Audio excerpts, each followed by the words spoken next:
Government House Perth in St George's Terrace is one of the city's most magnificent properties. Set in 3.2 hectares of beautiful gardens, both the buildings and gardens are listed on the state's Heritage Register. The present layout of the grounds dates largely from the 1850s and 1860s, when the new house was constructed. The lower gardens date back to the 1880s and 1890s, when the river still lapped the lower boundary of the site along the line of the present lake. The present boundary was established in 1904 with the reclamation of the river foreshore. Government House is part of the history of Western Australia and its people. Building commenced here in 1859. And in 2013, Government House celebrated its 150th anniversary. The Vice-Regal residence was initially a tent camp set up on Garden Island between June and September 1829. Stirling and his family moved to a site on the corner of St George's Terrace and Barrack Street, now Stirling Gardens. In 1832, canvas gave way to a temporary wooden building for the Vice-Regal family at that location. Governor John Stephen Hampton took up residence in 1863 prior to completion of the new house in 1864. Perth's Government House is not large by normal Vice-Regal standards, but it gives an impression of spaciousness. It has 16 rooms on the ground floor and 25 on the first floor. This is the main entrance for callers and guests to Government House. It features a staircase of polished jarrah and cast iron balustrading. It follows the slope of the stairs, which feature small gilt crowns.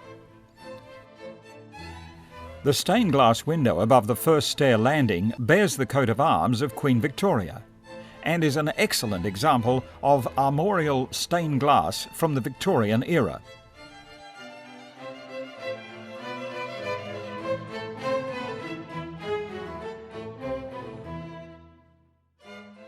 The cornices in the ceiling of the entrance hall are decorated with a series of miniature painted shields of the arms of the sovereigns of England from William I to Queen Victoria. Official guests are seated in the adjoining morning room to await the governor for their official appointment.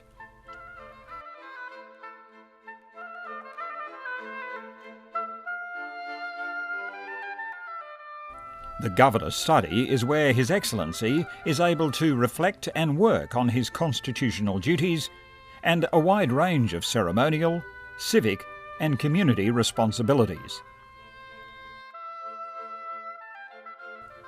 The Executive Council Room was added to the house in 1898. It's where His Excellency meets with ministers of the state government of the day on a regular basis. The room is now home to the portraits of all past governors of Western Australia. Linking the reception area to the various formal rooms is the gallery that features portraits of all the governor's wives. There is an excellent view across the gardens and down to the main lawn and heritage gardens.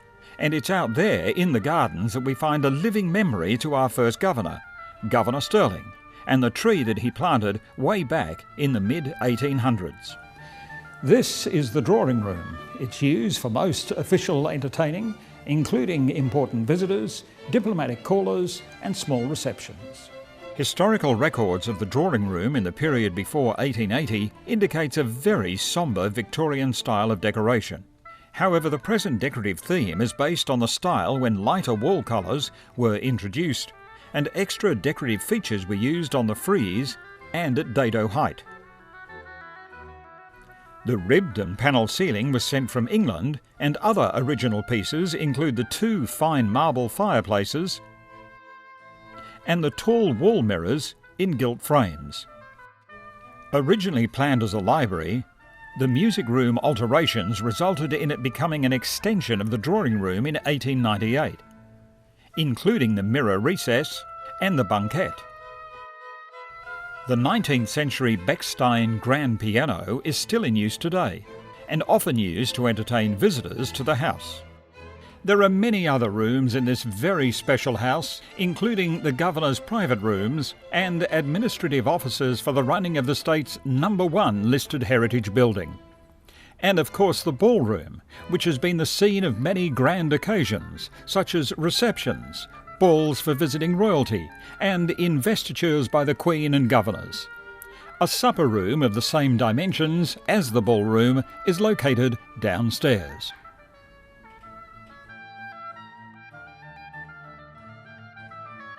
The present dining room was also added to the house in 1898. It's a fine and spacious room with a decorative ceiling of heavy Jarrah crossbeams embellished with motifs of gilt griffins. The oak sideboard is of Gothic design and is part of the furnishings of 1862, including the oak dining table and chairs.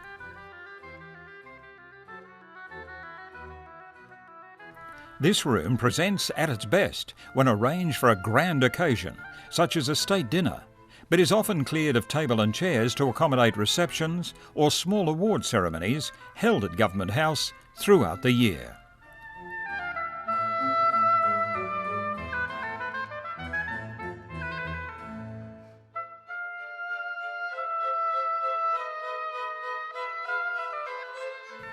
It's from here that we have access to the terrace, and it's from there that we venture out and enjoy the 150th celebration.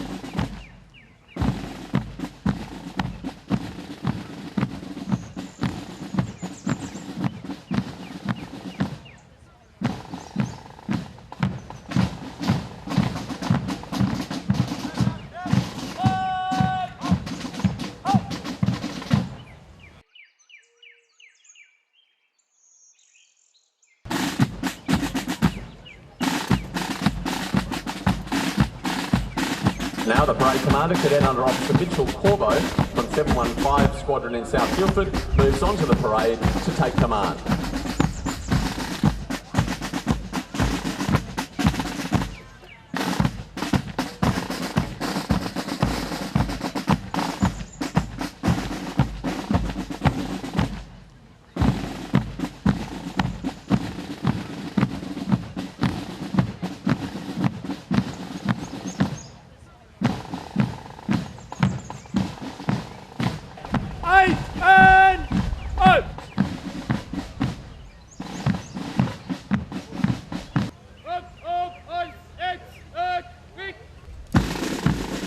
Now the parade commander moves forward to invite His Excellency to inspect the parade.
members of the Naval, Army and Air Force cadets, thank you very much for being here today. Congratulations on your excellent turnout and your precision performance, which has given everyone here great enjoyment. Ladies and gentlemen, the Australian Defence Force Cadets contingent march off the parade. Again, we acknowledge the musical support of the 51 Army Cadet Unit's 1 Regiment Drums and Pipes and the 718 Flight Drum Corps from the Australian Air Force Cadets.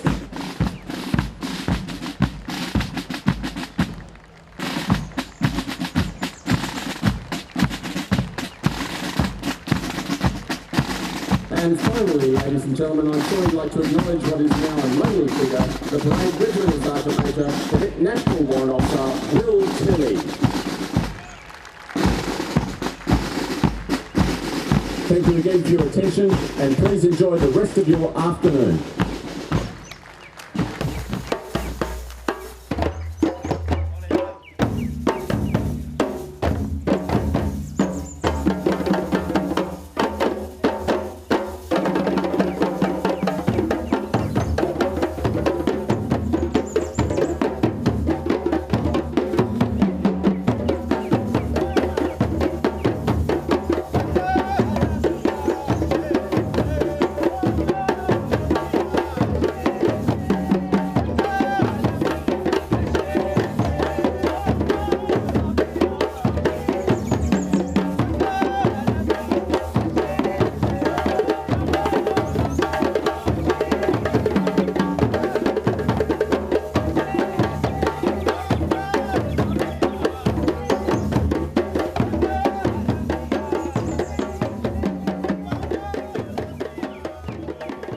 Now, ladies and gentlemen, girls and boys, please welcome His Excellency Malcolm McCusker, AC, CDO, QC, Governor of Western Australia.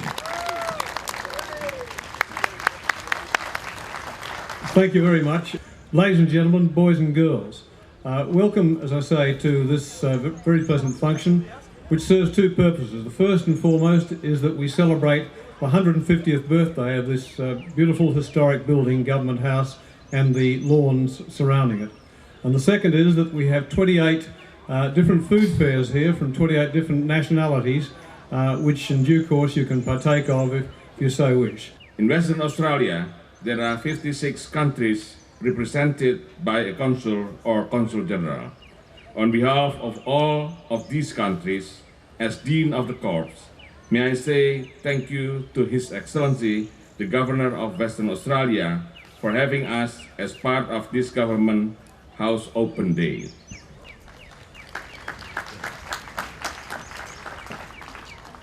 Your Excellency, Mrs. McCusker, honoured guests, ladies and gentlemen, almost 150 years ago, on the morning of the 11th of December of 1863, members of the Fremantle Company of Volunteers with their band and a body of enrolled pensioners with a fife and drum band arrived in Perth by steamer, accompanied by numerous sightseers, just close to where we are now. The men marched up from the jetty, up Barrack Street to the sound of martial music and into St George's Terrace, where they were met by the Perth Company of Volunteers and Band. And then the entire force of over 300 men then marched to Government House Domain, where we are right now, which was already crowded with onlookers. The Governor at the time, Governor Hampton, in ceremonial dress, presented the volunteer officers with commissions before the military personnel were refreshed from a cask of English ale from the Government House cellars, which was, according to the newspaper, most acceptable after the heat and the dust. The mustering of such a large military force was not only a most interesting spectacle, it also reminded the young settler community of Western Australia that the withdrawal of British Imperial troops was in part made up for by pensioners and volunteers who would doubtless, when called upon, acquit themselves in their military duties, and according to the newspaper reports at the time, with the same devotion which has of late distinguished the volunteers of the neighbouring colonies of Australia. It's clear, 150 years later, that the social and political importance of the House as a Western Australian institution dates to at least the mid-19th century.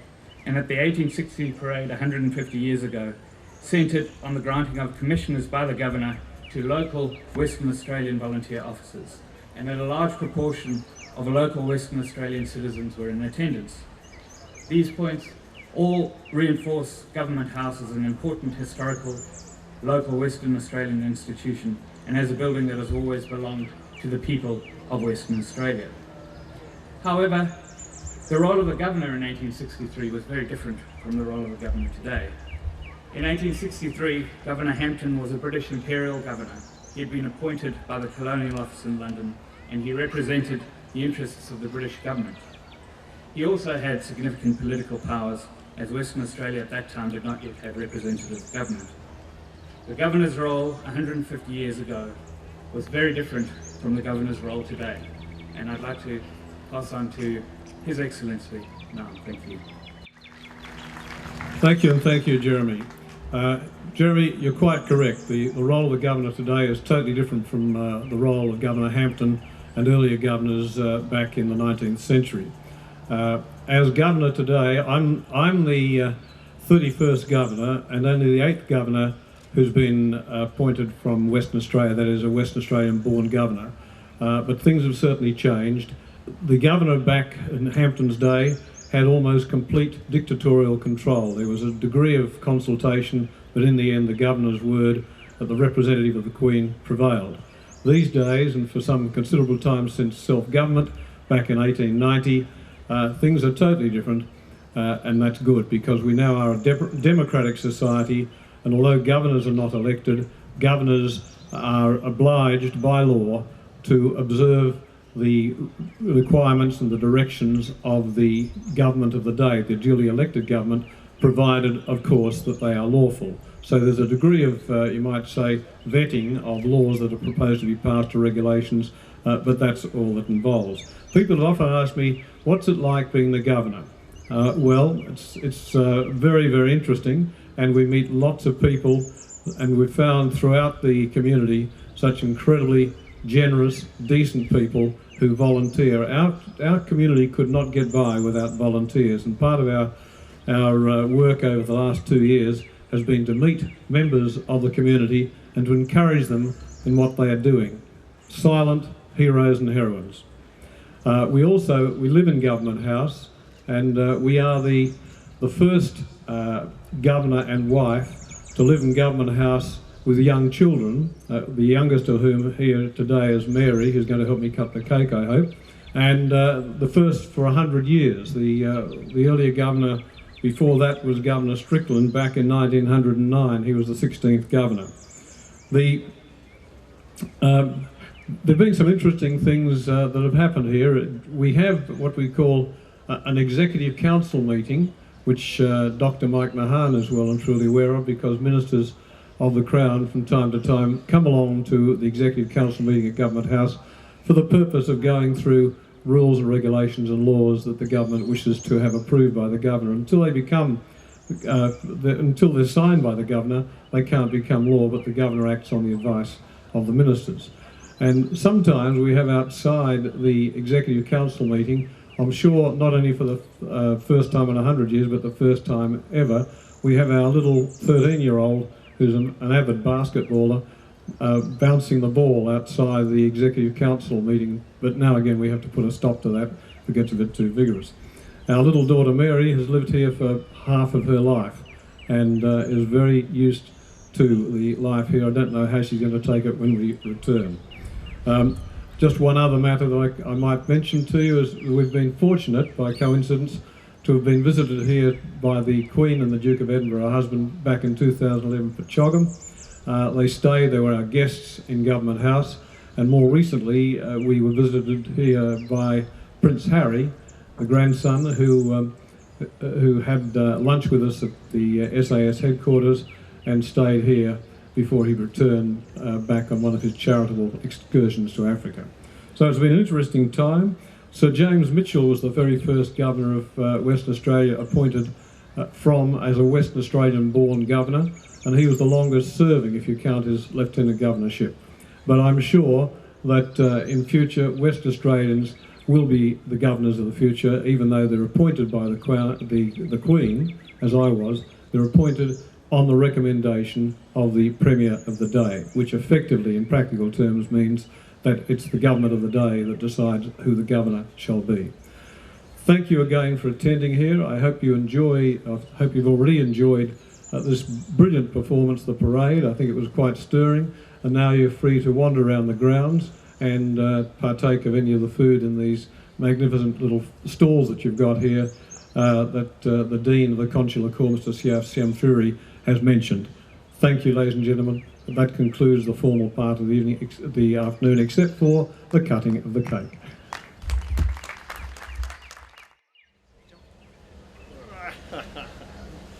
There we are. That's as far as I can take it. There. A round of applause is called for. If you want to come a little closer and have a look, it's the most magnificent cake. Thank you, Mary.